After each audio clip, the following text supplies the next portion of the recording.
I just want to do God's will. The kind of revolution that the world needs is a Christian revolution.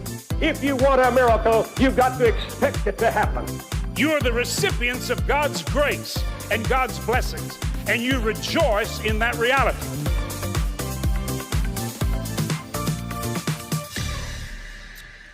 Welcome to Life Today Live. I'm Randy Robinson, and you know it's 9/11, September 11th, and for any of us who are old enough, we remember where we were. I can tell you exactly where I was that day. I can't tell you where I was a month ago, but I can tell you exactly where I was on September 11th, 2001.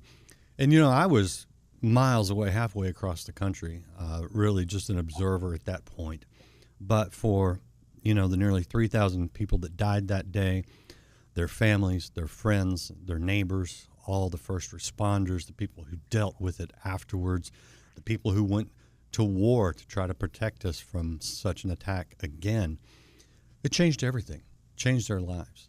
And for today's guest, not only was that a day that changed his life, it's a day that he was directly involved. My guest is Darin. He has a new book that just came out last month that talks about his experience and the things since then. It's called Bury Me in a Dirty Suit. And that suit was the U.S. Secret Service, where Darin was a special agent for 25 years, just recently retired. And so he's able to tell his story, to tell what he saw, and to tell how it impacted him and those around him. And he joins us today on 9/11 to talk about his experience. Darin, great to have you on the program. I appreciate you being here. I'm delighted to be here. Thanks, Randy. So, I don't know, we hear U.S. Secret Service and it kind of comes with some imagery, but what were you doing? What was your job at that time? And what happened on that day? Yeah. It was a long time ago. Today is 24 years. Mm-hmm. It's hard for me to believe, but at that time I was younger and a little more handsome and had a little more hair, believe it or not. But I was what I call a young and dumb baby agent. I'd only been on with the Secret Service for a little over a year and a half, and I was assigned to our New York field office. And most people don't realize that the New York field office was located in the World Trade Center in 7 World Trade, which is the third largest building of that complex. And I was just there. Randy got to the office early as usual to beat the traffic. Got into the gym and finished working out. Was in the locker room with most of the other guys, putting on a clean suit. And unfortunately, we had a huge briefing that day. We all had to show up in suits, and putting that suit on when things got real fast. The day turned. Right, I felt a slight vibration and a shudder. We all even some guys said, "Hey, what was that?" And then the next thing we know, we're being told to evacuate, and my long day would begin. Walk us through that day, because I can't even imagine. What'd you do? Yeah, we evacuated. The story is quite long, and I enjoyed getting into such great detail when I wrote the book. But for our purposes here, it just, we all evacuated. We went out to what is the West Side Highway, because we saw that's where people were assembling, where ambulances and first responders were assembling. And Randy, we just went into, we're Secret Service agents, but we went into first responder mode. Honestly, Yeah. What are we going to do? Yeah. I call, let's just do the next thing. And the next thing in front of us was just wounded people coming out, staggering.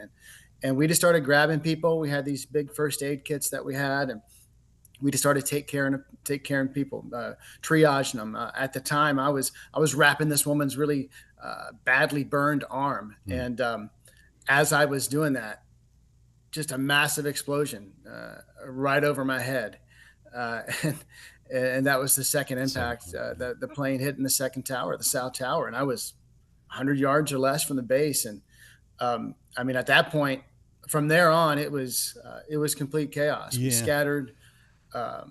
A couple of us, me and 2 other agents who I talk about in the book, we went into the World Trade Center.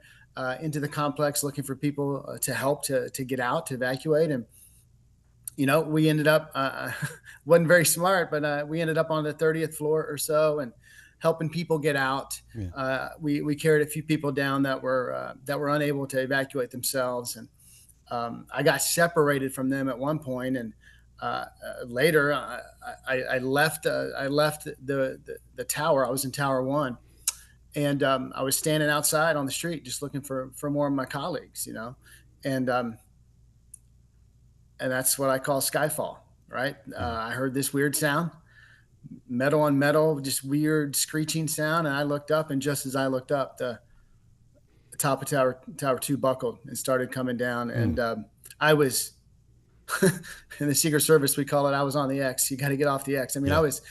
I was less than 100 yards, maybe 80 yards from the base of that tower, and my first thought, honestly, was I'm dead, and my second thought was run. And that was the Holy Spirit, and that's what happened, and that's at that point my mad dash for life began. So, but before that, though, when the first plane hit, I remember the speculation on the news and around the office where I was like, what just happened? And so, I mean, there was that gap between 1 and 2 where you're thinking, what happened? Yeah. Did you have any idea? I think when the second one hit, everybody's like, oh, now we know what's going on. This is an attack. Now we're at war. Yeah. Yeah. So were you just kind of tending to people in between until that second one hit, and then all of a sudden you just shift into an entirely different mindset? Yeah, that's a great question. I remember looking up out of my building before I evacuated, and looking up at the north side of Tower 1, which is where that impact was. Mm-hmm. And I didn't know what had happened, Randy, but I knew that wasn't an accident. I knew it was an attack. I don't know if it was training, experience, gut instinct. I'm also a student of history, and I know that radical Islamic terrorists tried to topple those buildings in 1993. Yep. And I also know that they promised they were going to try to do it again. Mm-hmm. So at that point, I knew it was game on. I didn't know the totality of the circumstances. Sure. And I like to point that out. At no time, even after the second impact, at no time did I know that two 767s had slammed into those towers. Had I known all the facts and all the details, I don't know if I would have gone up into the towers. I don't know if I would have stuck around and did everything that I did. And that's why, Randy, I never let this story go without honoring the 422. The 422 first responders who died that day. They are the real heroes of 9/11. I mean, because most of them, if not all, most of them knew the totality of the circumstance. I was running around ignorant and dumb. If they knew, they had communications that I didn't have at the time. They knew exactly what they were running into, and they went anyways. Yeah. And it blows me still to this day, 24 years later. It blows me away that courage and sacrifice. Yeah, no doubt. I mean, it's still hard to even fathom. I'm curious, as a member of the U.S. Secret Service, you were acting as first responder after the first one hit. When is there a shift in sort of your duties? Because I mean, technically, you're not, I don't think, a first responder in that regard. Was there any, like, we got to, I don't know, protect certain people, or what was sort of the responsibility role going through your head? Right. Really, as far as our mission focus, we didn't have a dog in that fight. I believe there were some small protective details in town, nowhere near there, and those protective details were taking care of the people that they were supposed to. For us on the ground, it was just transferring into, okay, this is a high pressure situation. How do you respond when there's no script? Yeah.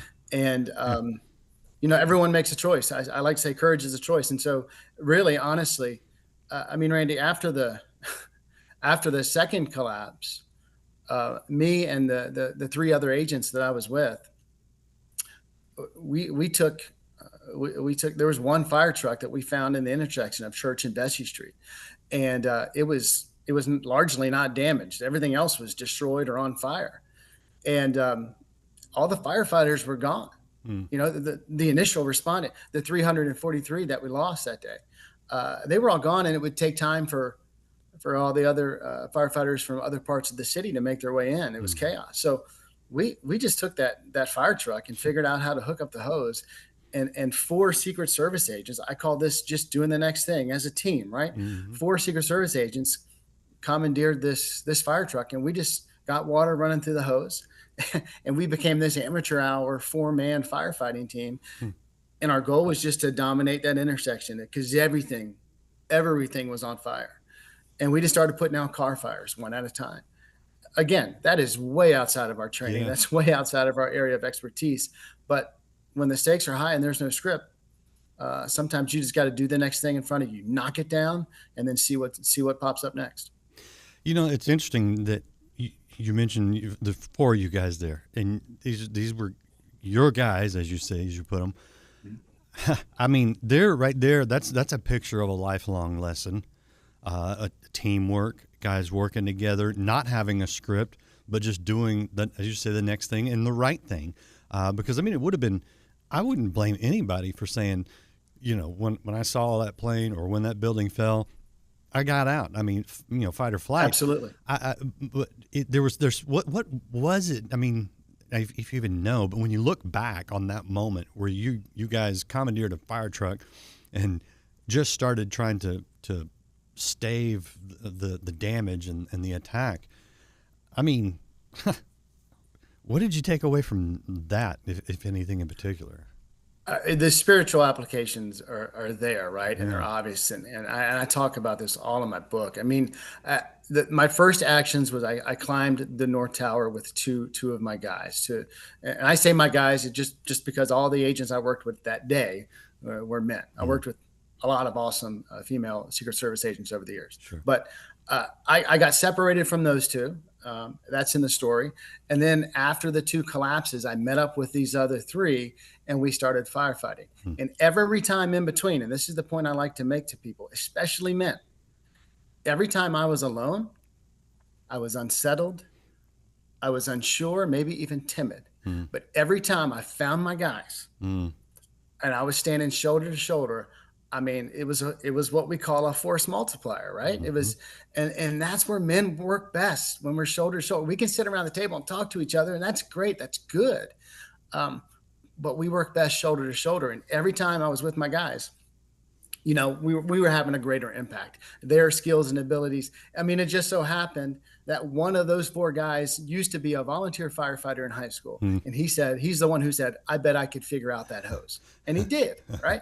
And then the rest of us were just like, okay, let's start doing this. And we just start fighting fire. And I mean, that's as men, as Christian men, we've got too many lone wolves out there. You know, we need guys that are gonna pull up on each side of our mat, and those guys, those friends that took him to Jesus and the Gospel of Mark and through the roof, right? You need those guys that are those foxhole guys, those guys I call those 3 a.m. friends that you're gonna call at 3 a.m. It's there and it's obvious, and it's something we've gotten away from. Right. In our culture, and we need to get back to it. Yeah, no doubt. I mean, what a picture. So you talk about obviously your faith. What was your faith like on that day, or before that day, I should ask? Right. I was a Christian. I accepted Christ in high school. He became, the ruler of my life at that point. I was far less mature in my faith, for sure. And I've done a lot of growth since then. But I mean, that day, that experience has done nothing but strengthen my faith in my walk as I've gone along in sanctification. I remember, not to get ahead in our story, but on September 14th, this is in my book as well, I was traveling back down to Ground Zero because President Bush was coming to visit Ground Zero. And I was with another agent who was not a believer. And he said to me, I guess I was confident and assured. And he said, how are you doing this? Like, how are you? And I said, brother, I'm leaning on the strength of the Lord. And he said, well, I'm just leaning on you. So let's go. And so it was there. It was present. It would grow for sure. It would grow as I matured. Yeah. And, I actually love that picture too, of someone not knowing God, but saying, I'm leaning on you. This question I'm sure comes up. But from your vantage point, very close, where was God on 9/11? I mean, talk about the ultimate question, right? I I attempt to address this, and I think it's chapter 8 of my book. And um, I'll never try to answer other people's experiences as to why. I mean, why did I survive and 300 other people were just erased from the Right. planet Right. almost instantaneously, right? I've never felt like I was entitled to that answer. Mm. I know that that the scriptures say in Isaiah 55 that as high as the heavens are from the earth, so are my thoughts and my ways higher than your thoughts and your ways. Mm. And I know that. But where was he? He was with me every step of the way. I mean, I don't know the quote exactly. I can't remember it. I believe it's a Tim Keller quote that says, God doesn't. I'll paraphrase here. He doesn't take away suffering. He's allow suffering, but he provides the very substance and the very source that we need to get through the suffering. Yeah. And I'll never forget that. I had a great encounter with a woman. This is in the book. Her name was Anna, and she was young Russian woman, and I was helping her escape the scene. And as she said goodbye to me, I said, she said, "What can I do?" And I said, "Just pray and have faith in God." Yeah. And she said, "Well, why would God let this happen?" Yeah. Right. Right. Randy, I had no answer. I just said, "You got to believe. Go and believe." And that's what I left her with. And I mean, really, really insignificant at the time, not sufficient, but there's truth in that as well. Yeah. And we don't, we're not going to always have the answers. And sometimes you got to just accept that. But you can still, you got a choice. You can either turn your back on God and say, I'll do this on my own, or you can lean into him as you did. And I can't imagine, just handling life on my own, much less a situation like that. But man, it's so tough. Okay, I want to ask you about being with President Bush. Let me show people the book again. This is Bury Me in a Dirty Suit, written by Darin, available now. And you'll get the details of some of the things we're touching on today because we're just scratching the surface here. But so when President Bush was at Ground Zero, and that iconic, I hear you moment, where were you? Where was I? I was where I shouldn't have been. I was a very junior agent, and when he's making that bullhorn speech, I'm 10 or 15 feet from the president. Yeah. There's a picture in the book of him getting down from that rubble after making that speech, and you can see me in that photo. And it's our plan just didn't go as planned. I mean, how do you secure? Right. How do you secure Yeah. a site for the president while it's an active rescue scene? Yeah. The answer is you can't. No. And so, as a very junior agent, I ended up being much closer to the president than I probably should have been. Mm-hmm. And that scene it's one of the high water marks of my career. Mm-hmm. I saw, as I write in the book, I saw a man connect with his people. I saw firefighters and steam fitters from Jersey and union guys from the docks, and I saw them speaking to their president, even in harsh language, not angry language, but like, "Hey, you go get them. Yeah. You find justice. You bring justice." And I saw the commander in chief connect, and just to be able to witness that, Randy, was unbelievable. While focused on the mission, of course, and when he said it, well, I hear you, and the people who knock these buildings down will hear all of us soon, and the place just erupts, and USA being chanted. I mean, the hair is standing up on the back of my neck right now, just recounting it. What is it? All the stuff since then, right? The wars in the Middle East. I'm sure. Being so close to the situation, still being in the Secret Service, you hear all the back and forth, and not everything was done perfectly in response to that, and a lot of guesswork, and there's room for honest criticism, but yet at the same time, at the core, you're dealing with outright evil expressed through human beings, and for a Christian that can be tough because we always want God loved the world, everyone, he wants all of us to come to know him, but yet at the same time, you're dealing with people that are trying to kill innocent people. How did you face the evil over the last 2.5 decades? Well, you mentioned fight or flight, right? And I chose to fight. My dad, my dad was not, he was not much of a spiritual mentor, but he certainly gave me his fierce approach on life. And that old Orwell quote, I want my nation, I want my family to sleep peacefully at night because rough men stand ready to bring violence upon their behalf. Yeah. And I believed in that. And you've got to understand, and I know you understand, but many listeners don't, especially if they were younger. Mm-hmm. All those, questionable decisions and things that we can go back and Monday morning quarterback on, that's all fair. But we were a culture, a society, a nation, a world driven by fear. I mean, there was fear everywhere that this was going to happen again. Yeah. I mean, I think the anthrax poisoning came out, and then the DC snipers. It was just a crazy time period, driven. There was just a mania of fear, and I think we can relate that to our own lives, right? When we're driven by fear, there's a lot of destructive things, and we can make some poor choices, some bad calls. But I've always had that fighter mentality, and although there were a lot of sacrifices along the way, 25 years in Secret Service and missed birthday parties and missed ball games and so forth, I always believed in the mission. I was a true believer in the mission.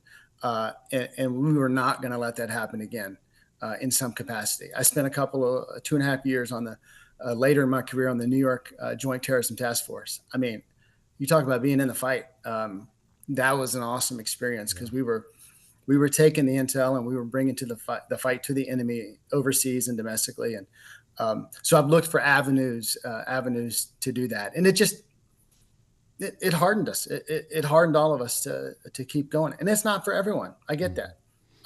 But for those who the Lord has put that calling on their heart, that's what he created me to do. That's part of my valiant purpose that I talk about in the book. Yeah. Well, I mean, warrior is a call of God throughout Scripture, and I believe it still pertains today. A few years after that, my dad was with President Bush at his ranch here in Texas, and my dad said, "Do you think we're going to that's going to happen again? Something like that'll happen again?" And President Bush looked at him and goes, "We knocked the hell out of them," like that.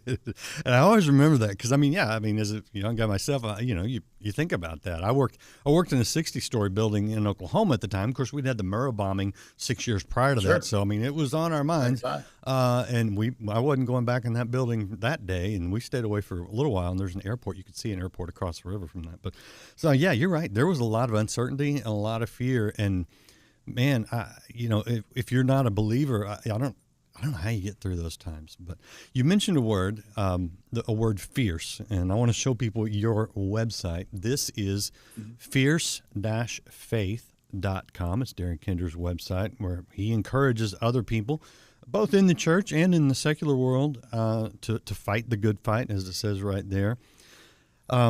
There's so much more in the book that I could stick with and on that day and the aftermath of that day, but I kind of like to catch people up on where you're at now, because you're taking a quarter century of experience of fighting the good fight in the physical and applying it to our daily lives. What's your message today? That's right. I still believed in the mission, so I stuck around for 25 plus years, but I've been writing this book for 10 or 15 years in my head, it seems. And I knew that once I was done with this calling, that I was not going to just kick up my shoes and kind of coast and try to find some easy job. I just, when you're in, when you're being obedient to the will of God, we all fall short. We all slip in and out of that. But when you're taking step by step and you're walking within the will of God and you're starting to fulfill His purpose for your life, for my life, you just know that you're in that sweet spot. And this is where I've been called to inspire and to equip. I speak to all audiences, like you said, in my speaking business, to corporate audiences and faith-based. A lot of my stuff is directed towards men, but women always love my speeches, and women seem to love the book. But I speak to men. I'm calling, especially Christian men, to get off the sideline. To stop focusing on safe, because safe has just become comfortable. Like, as long as I feel comfortable, I'm safe, right? Right. If you look at the Jesus of the Gospels, he was never comfortable. He never had a spot to lay his head for more than a couple of nights in a row, right? And he was chased, he was hunted, he was persecuted, he was challenged. We're not called to a life of safe. Safe is boring. We become feckless. And then in that overreaction, we can, if we're not being led by the will of God, then we can become reckless. And I'm not calling men to be reckless or feckless. I'm saying, hey, we're here on this earth. It says in the book of Isaiah to bring glory to Him, and He defines my purpose. I don't define my purpose. It doesn't come from within. The Creator gives purpose to the created, and that's what I want to inspire and equip men to do. It's what I'm all about right now. Yeah. Okay. Last thing, explain the title. Bury Me in a Dirty Suit. Yeah, it just kind of hits you, right? Mm-hmm. So at the end of my day, the four guys I was with, we were done firefighting and so forth. We finally found out where all the other Secret Service agents were rendezvousing. The rendezvous point got moved about 3 times. Yeah.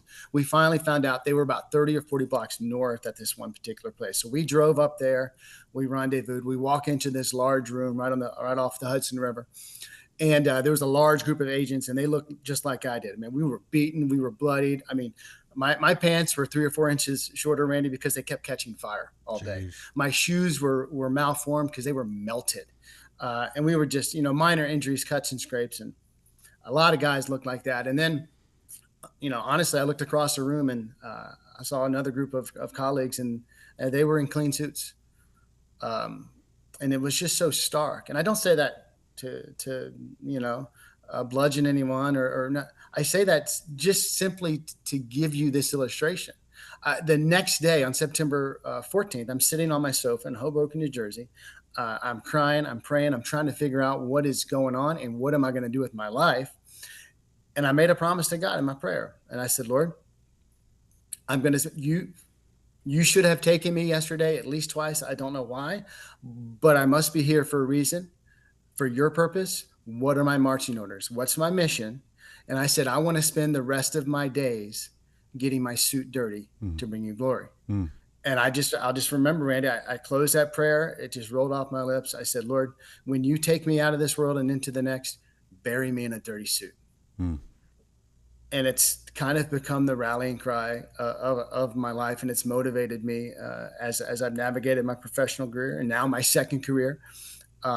We each have an arena in which we are called to fight and to bring light into darkness. I certainly believe that.